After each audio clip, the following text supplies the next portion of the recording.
और अब बात बिहार में शराबबंदी के बीच कार्रवाई की, जिसमें यह साफ है कि अगर पिएंगे तो बचेंगे नहीं।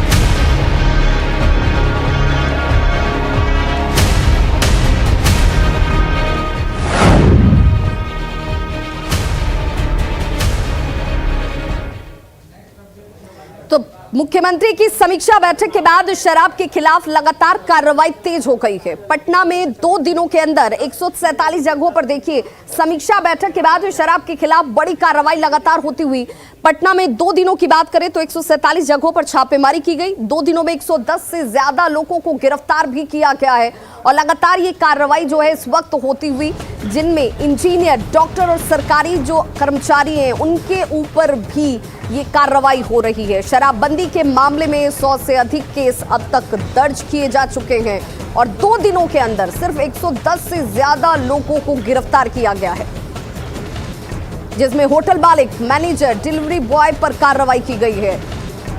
इंजीनियर इसमें शामिल हैं, डॉक्टर शामिल हैं, सरकारी कर्मी, यानी कि ऊपर से लेकर नीचे तक जिन लोगों की संलिप्तता नजर आ रही है उन सब के ऊपर कार्रवाई इस वक्त होती हुई। तो पटना में शराब पीने वालों के खिलाफ पुलिस की ये छापेमारी जो है वो लगातार चल रही है। 3 तस्वीरों के जरिए इस वक्त इस कार्रवाई को आप समझ सकते हैं। पुलिस ने कंकड़बाग और डाक बंगला चौराहे के 2 होटलों में छापेमारी की, साथ ही कंकड़बाग के एक घर में भी शराब की खबर पर छापा डाला गया और तीनों जगहों से 2 डॉक्टर और 6 इंजीनियर सहित 9 लोगों को गिरफ्तार किया गया है। आपको इन 3 तस्वीरों के जरिए हम दिखा रहे हैं कि कैसे ताबड़तोड़ कार्रवाई इस वक्त हो रही है। पहली तस्वीर डाक बंगला चौराहे के पास मौजूद होटल जिंगर की है, जहां एक कमरे में शराब के साथ एक युवक और युवती को गिरफ्तार किया गया। पेशे से ये दोनों ही जो है डॉक्टर बताए जा रहे हैं। रांची से पटना एक बड़े हॉस्पिटल में इंटरव्यू देने के लिए ये दोनों पहुंचे हुए थे और इसी दौरान इन्हें गिरफ्तार कर लिया गया। वहीं दूसरी तस्वीर आपके टीवी स्क्रीन पर जो है वो कंकड़बाग के होटल फॉर्चूनर की है, जहां शराब पार्टी करते 6 इंजीनियर गिरफ्त में आए। ये सभी इंजीनियर जो हैं शादी समारोह में शामिल होने के लिए पहुंचे हुए थे। जबकि तीसरी तस्वीर कंकड़बाग के घर की है, जहां पर शराब पार्टी चल रही थी। एक बीएसएनएल के कर्मचारी को शराब पीते हुए रंगे हाथों पकड़ा गया। कि हम देखें कि इसके नाम पर रूम रहता था हमको इजी। तो शराबबंदी कानून को सफल बनाने के लिए मुख्यमंत्री नीतीश कुमार ने हाल के दिनों में समीक्षात्मक बैठक की थी। इस समीक्षात्मक बैठक के बाद मुख्यमंत्री नीतीश कुमार के सख्त निर्देशों के बाद ताबड़तोड़ कार्रवाई का सिलसिला इस वक्त चल रहा है। बिहार पुलिस एक्शन मोड में है और बड़े पैमाने पर छापेमारी अभियान चलाए जा रहे हैं। ज्यादा जानकारी दे रहे हैं हमारे सहयोगी संजय कुमार। बिहार में शराबबंदी कानून का सख्ती से पालन करने के लिए मुख्यमंत्री नीतीश कुमार की अध्यक्षता में इसकी फिर से समीक्षा की गई और उसका प्रतिफल भी सामने देखने को मिल रहा है। पूरे राज्य में शराब के खिलाफ अभियान चलाया जा रहा है और सच पूछा जाए तो बिहार पुलिस एक्शन मोड में दिख रही है। अब तक राजधानी पटना समेत विभिन्न जिलों में 100 से अधिक छापेमारियां हो चुकी हैं और कई लोग गिरफ्तार किए गए हैं। और हैरानी की बात है, जो लोग गिरफ्तार किए गए हैं उनमें डॉक्टर, इंजीनियर, जो बड़ी कंपनियां हैं उनके बड़े अधिकारी, होटल मालिक, मैनेजर, तमाम जो लोग हैं जो हाई प्रोफाइल सोसाइटी से बिलोंग करते हैं उन्हें गिरफ्तार किया गया है। और निश्चित तौर पर ये जो कार्रवाई हुई है उसके बाद से हड़कंप की स्थिति मच गई है। अब तक जो कार्रवाई चली है राजधानी पटना की ही अगर बात कर लें तो शहरी क्षेत्रों के अलावा ग्रामीण क्षेत्रों में, होटलों में, मुसहरियों में, तमाम जगहों पे ये रेड जो है वो कंडक्ट किया जा रहा है और कई लोग पकड़े जा रहे हैं। पटना में जो रेड हुआ उसमें एक होटल में जो डाक बंगला चौराहा पर है 2 डॉक्टर पकड़े गए, जिसमें एक महिला शामिल है। कंकड़बाग में 6 सॉफ्टवेयर इंजीनियर पकड़े गए। कंकड़बाग में ही बीएसएनएल कर्मी पकड़ा गया। दरभंगा में एक जगह छापेमारी की गई जिसमें तकरीबन 12 लोग गिरफ्तार किए गए हैं। इसके अलावा सुपौल में एक खबर आई है कि वहाँ पर चौकीदार का बेटा ही शराब पीते हुए पकड़ा गया है। पटना के गौरीचक में भी हाल में कार्रवाई हुई जिसमें 2 चौकीदार शराब पीते हुए पकड़े गए थे। सवाल यही है, मुख्यमंत्री चाहते हैं कि शराबबंदी कानून का सख्ती से पालन किया जाए। अब लोग जो हैं जिनके ऊपर जिम्मेवारियां हैं, चौकीदार और थानेदार, जब से इनको जिम्मेवार ठहराया गया, देखिए किस कदर एक्शन मोड में पुलिस आई है। लेकिन एक बड़ा सवाल यही है कि ये सभी लोग कब तक इसी तरीके से एक्शन मोड में रहेंगे। संजय कुमार, न्यूज़ 18 पटना। तो इन गिरफ्तारियों और इन कार्रवाइयों के बाद भी कुछ ऐसे सवाल हैं जिनके जवाब मिलने बाकी हैं कि जब राज्य में शराब बैन है तो लोगों तक आखिर ये शराब कैसे पहुंच रही है,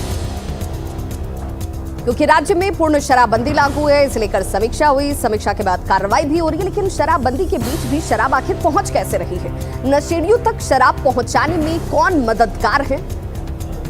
बॉर्डर पर सख्ती क्यों नहीं की जा रही जिससे कि राज्य में शराब की एंट्री ही ना हो पाए?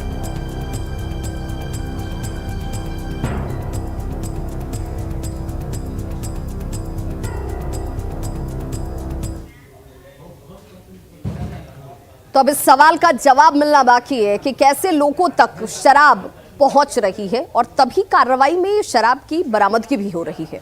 अगर सीधे कारणों की बात करें तो ये समझ आ रहा है कि दूसरे राज्यों से शराब लेकर बिहार तक पहुंचना आसान है कैसे, वो भी देखिए कि यात्री बनकर बिहार पहुंचने पर चेकिंग का विशेष कोई प्रावधान नहीं है, यानी इस रूप से शराब की एंट्री राज्य में हो रही है।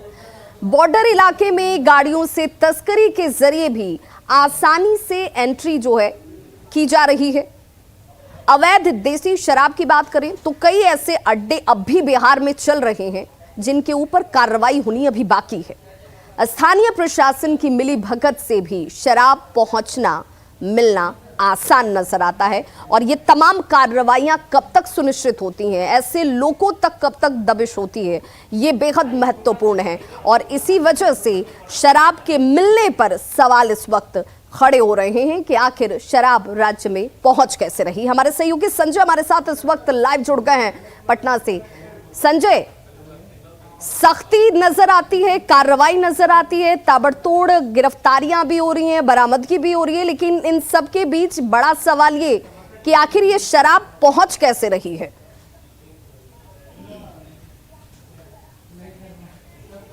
देखिए विभाग, सबसे बड़ी बात यह है कि बिहार पुलिस अभी एक्शन मोड में आई है। कब? जब मुख्यमंत्री नीतीश कुमार ने इस पूरे मामले को लेकर सख्ती दिखाई, रिव्यू किया गया। और देखिए, अगर बिहार पुलिस की इच्छा शक्ति प्रबल हो तो किस कदर लोग शराब के साथ पकड़े जा रहे हैं, इसकी वानगी पिछले 2-3 दिनों से लगातार देखने को मिल रही है। दरअसल अब सवाल ये उठता है कि इतने बड़े पैमाने पर लोगों की गिरफ्तारियां हो रही हैं, शराब मिल रहा है, तो ये शराब इस तरह का एक्शन जो है वो सफलीभूत कैसे हो रहा है?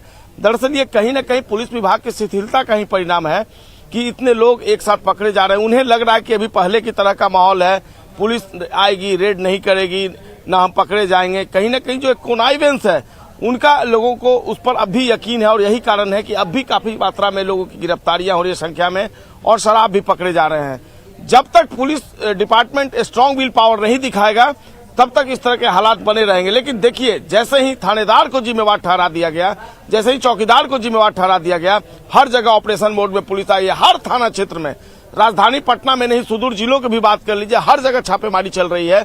और आपने कहा कि अब भी शराब, अभी देखिए पटना में कई ऐसी जगह हैं जो अज्ञात स्थान हैं, वहां पर शराब की पेटियां बरामद की जा रही, 400-400 पेटियां बरामद की जा रही हैं। तो छिपा कर रखी गई है शराब जो दूसरे प्रदेशों से आई है। और इस बार जो रिव्यू किया गया था उसमें जो बॉर्डरिंग इलाका है उसको फोकस किया गया था कि बॉर्डर से शराब कैसे आ जाती है बिहार में, इसको फोकस करना है। तो पुलिस ने कॉन्सेंट्रेट किया हुआ, इस बात से इंकार नहीं कह सकता। जो बॉर्डरिंग एरिया है वहां भी सघन चेकिंग अभियान चलाया गया। लेकिन इतना स्टॉक है बिहार में, अगर पटना की ही बात कर ले, अभी भी डिलीवरी बॉय जो परसों अमन होटल में छापेमारी हुई थी, डिलीवरी बॉय जो है वो होटल में शराब लेकर पहुंचा था। तो अभी इस तरह के जो एलिमेंट्स हैं वो एक्टिव है और जो कोनाइवेंस है नीचे से लेकर थाना स्तर तक और उसके ऊपर मौजूदगी है और उन लोगों को जल्द से जल्द गिरफ्त में लेना ये बहुत महत्वपूर्ण है। संजय, आप हमारे साथ बने रहिए। इस वक्त एक बड़ी खबर आ रही है सुपौल से, जहां पर चौकीदार के बेटे को शराब तस्करी में पकड़ा गया है। बताया जा रहा है कि चौकीदार का बेटा ही तस्कर निकला है।